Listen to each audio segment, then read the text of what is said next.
There's another Spike strip. So it's just...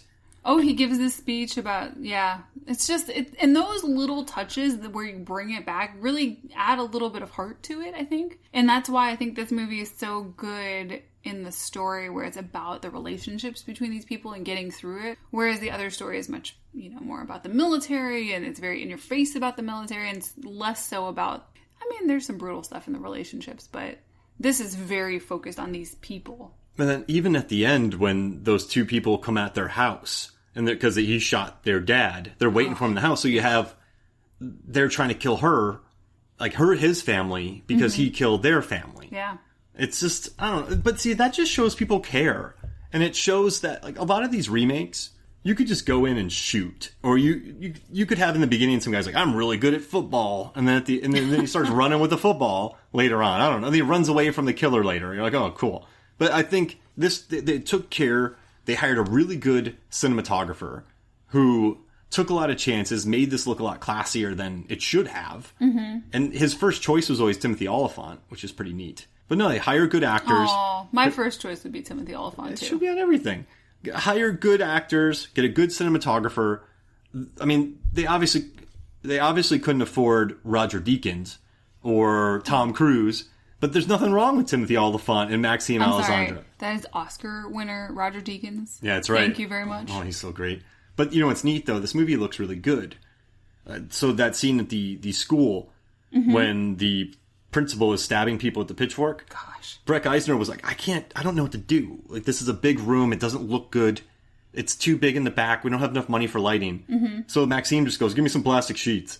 So they just threw up all the plastic sheets then and there. And in the commentary, Eisner said, so I was pulling my hair out, and here's Maxime with $5 decorating the entire background. That added to the dread of the scene, too, because you hear the guy coming down the hall, and then you see his silhouette through the sheets. So there was a lot more buildup of dread that way. It's so smart. A $10 fix by Maxime. Look at that. And the production designer, he actually called in a favor. The guy's name is Andrew Menzies. He worked with him on Sahara, but he did Avatar. Wow. He did 3:10 to Yuma. Fury, Bright. He's David Ayer's guy. That's his guy. Oh. And so this dude does Avatar 200 million. He did AI. Spielberg. Wow. He was a art director on that. So he's like a newbie then, right? Yeah, he didn't know jack squat. He had worked on 3:10 to Yuma with Mangold. This guy was universally adored, but then he came out to play for 45 days with Breck as a favor and did this movie. And I think there's little touches in it that look good. Like when there's a scene where Joe Anderson is drinking from a coffee mug, it's a little American flag. The costume design is actually really good. Because remember that Ogden Marsh shirt that he was wearing? Oh, yeah. It's very worn in. The letters are old. The sleeves are old. Yeah, the sleeves have little ratty holes along the seams and whatnot. It's things like that I think if you like movies, you notice it, right? And that's why, obviously this movie has a 71% Rotten Tomato meter score. Mm-hmm. And for a remake, I had you send me over some remakes. We were looking over these, and there's very few fresh remakes out there. And when you ask somebody, it gets annoying too, because you say, hey, what's a good remake? And then someone's like, Evil Dead 2. But that's a reboot. That's a remake. That's a reboot quel. Yeah. It's a remake, but it's... Mm-hmm. That's the word I was going to use too. Yeah, well, that's what Bruce Campbell calls it. And, there's Nosferatu, the remake from 79 with Werner Herzog, our spirit animal. Everyone mentions Invasion of the Body Snatchers. That's 78. The Fly, 86. But then, up until... but around that point, The Thing, 1982. But... Do you like that? Include the years? Yeah, I love it. That was for you. I knew you'd like that. The Ring, 2002. But I guess the more you look at it, the less you see that there's really fresh movies around the 2010 time. Yeah, I did notice that. There was a lot of older ones, and at first they trended much more into the 60s and the 70s. There's not a ton up in the 90s. The 80s is very rare. So people either think they're sort of middle to okay fresh, or they're super, super fresh. But there's nothing sort of in that, high 70, 80 range. It's weird. Yeah, you're right. There's mostly... Well, wow. I know. I typed them all in there, so... No, but I guess what I like is... So around this time, around 2010, it was just basically the Crazies, Fright Night, which we love. That's an amazing movie. Piranha 3D. The Fright Night reboot. That's so good, isn't it? You mean Paul W. Sanderson? No, wait, Paul W. Sanderson. Piranha? No, that was Alejandro Aja. But AVP. Yes. No, wait, that's not a remake. Crap. Right. Death Race. That's a oh man, if you can do it, watch the original of Death Race, because wow, that's an experience. Well, I guess 2000, I'm using a bad example, but Let Me In was 2010.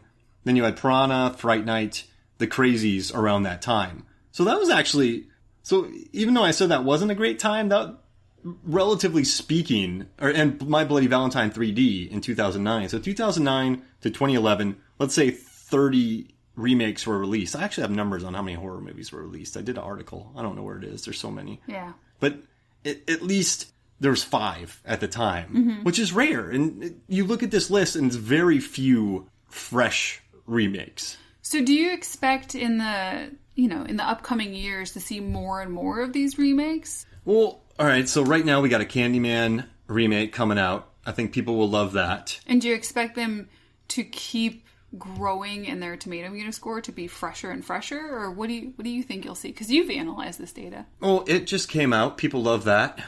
That was really good. I mean, it was a massive. And Invisible Man. Invisible Man was a solid remake.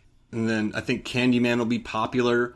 I think, Suspiria 2018, that was a bonk. Child's Play, that was 2019, that was fresh. I was reading the Suspiria description. Woo. That is crazy. It's crazy. It's gnarly. Wow. Just what intrigued me was the picture that they put up there, and I don't know about that. Oh, I think what makes these recent ones work is the Invisible Man did something different. It did something much different. Like the Crazies. And yeah, like the Crazies. And then you have Child's Play, which instead of a demonic curse doll, it was an AI doll that was different.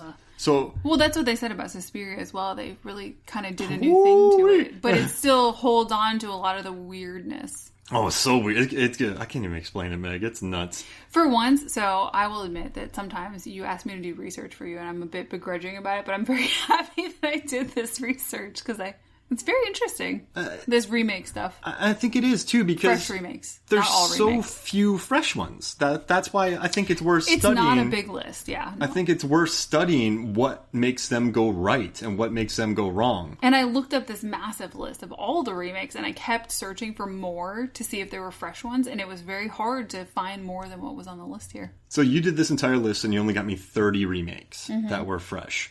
I think in 2008... there was something like 20 remakes that came out. Oh, wow. So, I mean, when you think of all the remakes, reboots, crazy. All that's coming out. I mean, I would say that's rare. I mean, and this list starts in 78. So, from like 40 years, this has been only 30 fresh remakes. Well, it's funny that you say that, because one of the interviews asked Eisner, were you happy with the reviews afterwards? Because horror remakes tend to be very, how to put it, aggressive with the reviewing. People hate it, they love it, there's just never a lot of niceness there. But he said he was super pleased with the reviews, because it's sort of a dicey area to make a movie, and you're taking risks. Well, all right, so we're critics. And so critical. Okay, we watched this movie, and 7 out of 10 critics liked it. Mm-hmm. But what is there to dislike about this movie? So 3 out of 10 people disliked it, which that's just the average, whatever, 70%. Mm-hmm. 7 out of 10 people liked it, 3 didn't. What do you find negative about this movie? It's only 100 minutes. Are we playing critics here? Yeah, I mean, what is there? I don't like that there wasn't more trendy music. Yeah. I mean, Johnny Cash was in the beginning. I don't like that Timothy Olyphant wasn't wearing more chambray. No cowboy hat? Exactly. It's upsetting. It's a mature film. Oh, for sure. The leads are adults. Mm-hmm. They're not... Yeah, the youngest person is Danielle Panabaker, but she's got to be late teens, 20s in this movie. She's dating a baseball player. Wait, that's interesting. She's dating one of the... that's a high school... But she's not a child, though. Yeah, she's 18, would you say? Mm-hmm. Yeah, I mean, no, good point. It's I was like, is she 25 dating a high schooler? But there's... I don't know. You got characters that are a little bit older. I think it's mature. It's a little more grounded. There's not heads exploding. It's not... I mean, but there's gore. There's gore, but like you said, it's much more mature. It's brutal. What I have written down here about the military is they took quick, immediate, and drastic action every time. There wasn't a lot of wavering. There wasn't a lot of begging. It's just final. Mm-hmm. They shoot. They're done. They burn things. There's not a lot of sensationalism around the violence? No, I wouldn't say so. It's quick. It's mean. It's fast violence every single time. It just happens. And then no one sits around and mourns it either because these characters have to keep going. They have to survive. It's interesting. So They got to get to quick fills. The quick fill. I love that truck stop name. I want a hat. I do too. It's fantastic. I like the inside of it too. They spend a lot of time at quick. That's, you know what, my main complaint. The mayor we never see again. That is kind of weird. So you had it on yesterday. I think you were either refreshing or you were watching commentary when I came downstairs.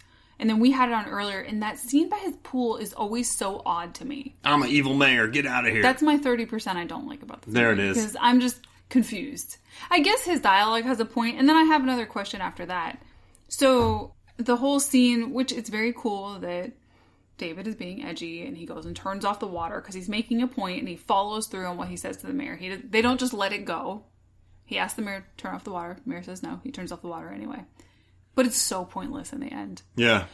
Which I think is fun. I guess it's sort of a red herring. There's a few of those sort of things throughout the movie. You know, was that pointless? But they don't know that at the time. I guess they show that he's a good guy willing to risk his life for his town. Mm-hmm. So I guess it's character building, but his point... in the long run, it's pointless. In the tightness of the script, it never comes back. So it's one of those... No. It's an immediate follow-through from the scene before. Yeah. With the mayor. Not like a later one. Well, it's a bit of a follow-up to... Don't they go talk to the water management guy, the one who abandons his wife? Yeah. That guy. And also, okay, another thing, the plane that just landed in the... Oh, yeah. I feel like sort of plopped down. Hey, maybe that's a military pilot. He could be an excellent army pilot. And he just dove it into the water and then the amount of time they spent at Fast Hanks. Although, wouldn't it be better if it had crashed into a field and burned up all the bad stuff? Yes. The pilot bailed out. Oh, yeah. What a jerk. What a... Fire him. Butt. Jeez. Fly into a corner. Jeez. All right, so how about this? Let's take a quick break, and then when we come back, we will talk more The Crazies. Crazy! Welcome back to Movies, Films, and Flicks. And Megan, you and I are going to do a draft right now that you, the listener, can vote on if you go to Movies, Films, and Flicks Facebook the day after this episode is released. And me, the podcaster, can also vote for as a follower of Movies, Films, Flicks. Yes, you can. You can vote for me. I'm going to vote for you. Because my team will be so much better. All right. Should I give you first pick? Yeah. Okay. You get first pick. Especially because you just told me I'm going to lose. All right. What do you got? I'm going to go with Fright Night. Oh, I knew you were. I love that movie. Well, I was going to take it. I crazy stupid love it. It's crazy stupid good. Ridiculous. What? What's your first pick? All right. Well, you've kind of rushed me here, so I gotta figure something out. Pick it. Oh, 13 Ghosts. That's a good one. Come on, you know you want Evil Dead. Can we not do any of the ones that people will be like, that's one of the classics? Like, can we stay away from those? Because I don't want to do The Thing. I don't want to do Invasion of the Body. The Thing's a perfect movie, but I don't want to do that. I'm gonna do Dawn of the Dead. Yeah, Zack Snyder's Dawn of the Dead. That's what I'm picking. Okay, for my second one, I have to pick The Crazies. You do. It's a great one. I love this movie. I learned this tactic from you. It's only fair. You're still mad about that? No. I just think it's a really good tactic, so I have to jump on it. All right, so The Crazies, that's a smart pick. I am going to go for, let's see, Piranha 3D. That's good. It's insane, and I love it. I'm going to go for Nosferatu. Oh, no. You're going for the Werner Herzog movie? Yeah. I should have done that. Listen, I wrote a paper about him in grad school. You're gonna wipe the floor with me here. I will take... Let's see, which ones do I love? Which make me happy? I'm gonna do the Night of the Living Dead remake, because it's actually really good. I'm gonna take that one, the Night of the Living Dead. Okay. I will take... I Am Legend?